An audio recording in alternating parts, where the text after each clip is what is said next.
কষ্ট লাগে কখন?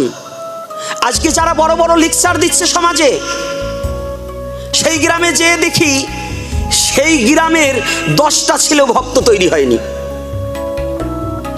বড় বড় লেকচারের বড় বড় সাধু, ভালো ভালো সাধু দেখেছি, তার বংশেই অনাচারিতে ভরে গেছে, তৈরি করতে পারেনি। আর দেখুন এই দেশে ইসকনে আমিও এক সময় চোখ পাইতে দেখতে পারতাম না। ইসকনের নাম শুনলে আমি বলতাম এই, আমি এখন অভয়চরণা ভক্তিবেদান্ত প্রভুপাদকে প্রণাম জানাই, আমি প্রণাম জানাই স্বামী জয়পতাকা মহারাজকে, আমি প্রণাম জানাই বাংলার রত্ন গর্ভা এবং বাংলার একজন রত্ন ছিল, সে কে? হ্যাঁ, ভক্তিচার গুরু মহারাজ। আমার গুরু পরম্পরায় তেনরা না, আমি বাবাজি মতে দীক্ষিত, তথাপিও তাকে প্রণাম জানাই। কেন জানাই?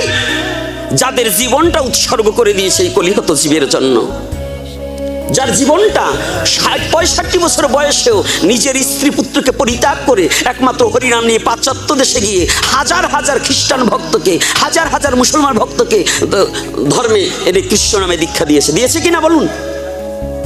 আজকে সৌদি আরবের মতো জায়গায় যেখানে কৃষ্ণ মন্দির হয়ে গেছে, পত্রিকায় দেখেননি? আচ্ছা বলুন তো, যদি এদের মতো মহাজন না হতো, আমার এই ধর্মটা এত দেশে প্রচার হতো? তাহলে উনি কি আমার কাছে একটা প্রণাম পায় না? আমার মতো পশুর কাছে, আমার মতো পশু একটা প্রণাম করা উচিত না ওনাদের নামের উপরে? কি উচিত আছে কিনা? কিন্তু ইসকনকে অনেকে ঘৃণা করছে, অনেকে বলে যে বাবা মা বাবার রান্না খায় না বোধহয়, আমরা ওনাকে চোখে দেখতে পারি না। আপনার ধিক্কার জানাই, আপনি একটু ভেবে দেখুন, এই ইসকন যদি না থাকতো, সনাতন ধর্মের অস্তিত্ব অনেক সময় অনেকটা লাঘবত হতো। তাহলে আমার যুব সমাজকে জাগাতে হলে যদি আমার অন্য শাস্ত্রের টেনে এনেও কথা বলতে হয়, আমি গোপীনাথ বলবো। তবু আমি চাই আমার যুব সমাজ, আমার সনাতন ধর্মের এই প্রত্যেকটা যুবক ছেলে গীতা কি, ভাগবত কি, আমার কৃষ্ণ কি, আমার মহাপ্রভু কি জানুক, বুঝুক, শিখুক। আমার যে বাবা প্রশ্ন করছে, আজ বাদে কাল হয়তো মহাপ্রভুর দেখা দৃষ্টি চলে যাবে, কিন্তু যারা থাকবে ওদের যদি তৈরি করে না রাখা হয়, আমি গোপীনাথ এখন যদি মৃত্যুসজ্জায় সজ্জিত হই, ওদের যদি তৈরি না করি, বলুন দেখি আমার মৃত্যুর সময় আমার কানে কে একটু হরিনাম দেবে? সেই সে পরমবন্ধু, সেই পিতামাতা কৃষ্ণ চরণে যেই প্রেম ভক্তি দাতা। আমার নিমাই যখন সন্ন্যাসে চলে যাবে, মা শচী দেবীকে যখন প্রণাম করেছিল, মা আমি যে সন্ন্যাস চলে যাব, তুমি আমাকে অনুমতি দাও। মা দুটি চোখের জল ছেড়ে দিয়ে বলছে, বাবা নিমাই, সন্ন্যাসের পথে যদি কেউ যায়, তাকে যদি বাধা দেওয়া হয়, তাহলে 7 পুরুষ পর্যন্ত নরকগামী হতে হয়। আমি তোকে বাধা দেব না। দর দর করে চোখের জল পড়ছে, একটা মাত্র পুত্র তো। নিমাই চলে গেলে মা শচী দেবীকে কে মা বলে ডাকবে? বড় ব্যথিত অন্তর। মহাপ্রভু জিজ্ঞাসা করছে, মা তুমি যদি আমাকে অনুমতি দাও, তাহলে কাঁদছো কেন? তুমি আমাকে সন্ন্যাসের জন্য অনুমতি দিলে, তবে কাঁদছো কেন?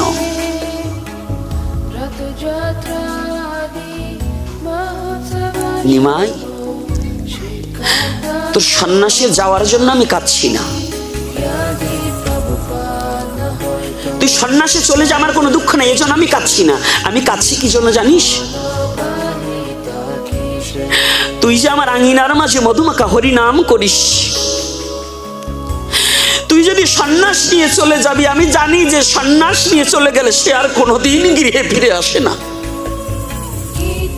তুই চলে গেলে বল বাবা, আমার যেদিন প্রাণ পাখি যাওয়ার সময় হবে, এমন মধুর সুরে কে আমাকে মধুমাখা কৃষ্ণ নাম শোনাবে?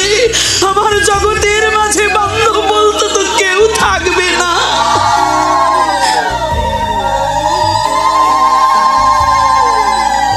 সেদিন আমাকে কে নাম শোনাবে একটিবার বল?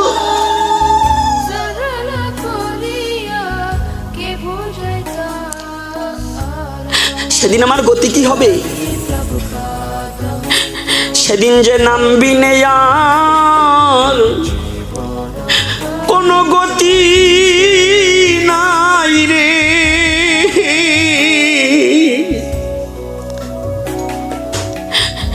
ওরে সেদিন নামবি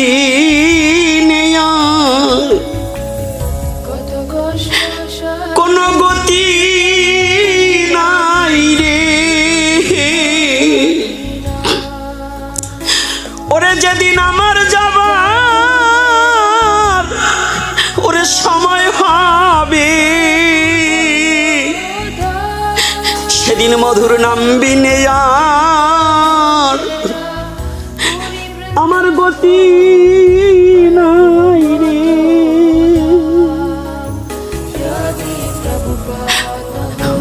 ভাব বল বল আমার গতি সেদিন ওরে কি বা হবে।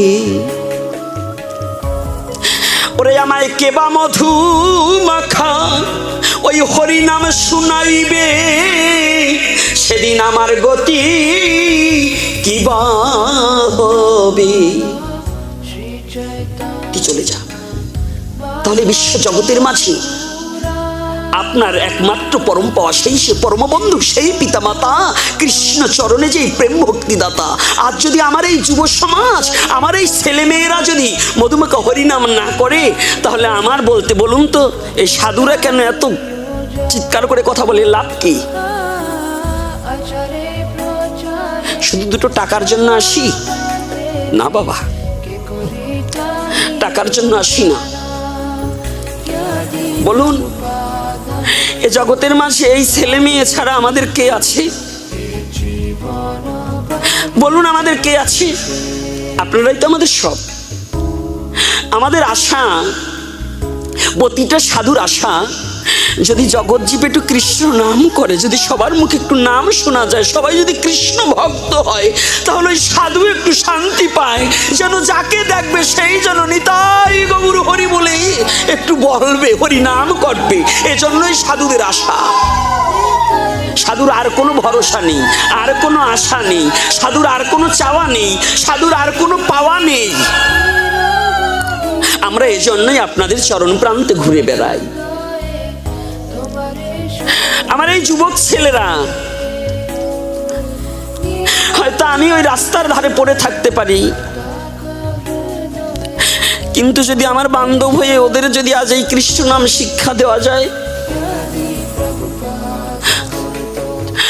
আমি যেখানেই পড়ে থাকি না কেন, একজন শুদ্ধ কৃষ্ণ ভক্ত যদি আমার এই দেহটা দেখে, আমার দেহে প্রাণ চলছে, ওরা হয়তো আর কিছু না হোক একটু কৃষ্ণ নাম তো আমার কানে দেবে। ওরা আর কিছু না দেখ, আমার বান্ধব হয়ে একটু কৃষ্ণ নাম দিলে আমার জীবনের সার্থক হবে। আর কোনো কিছু আপনাদের কাছে চাওয়া পাওয়া নেই।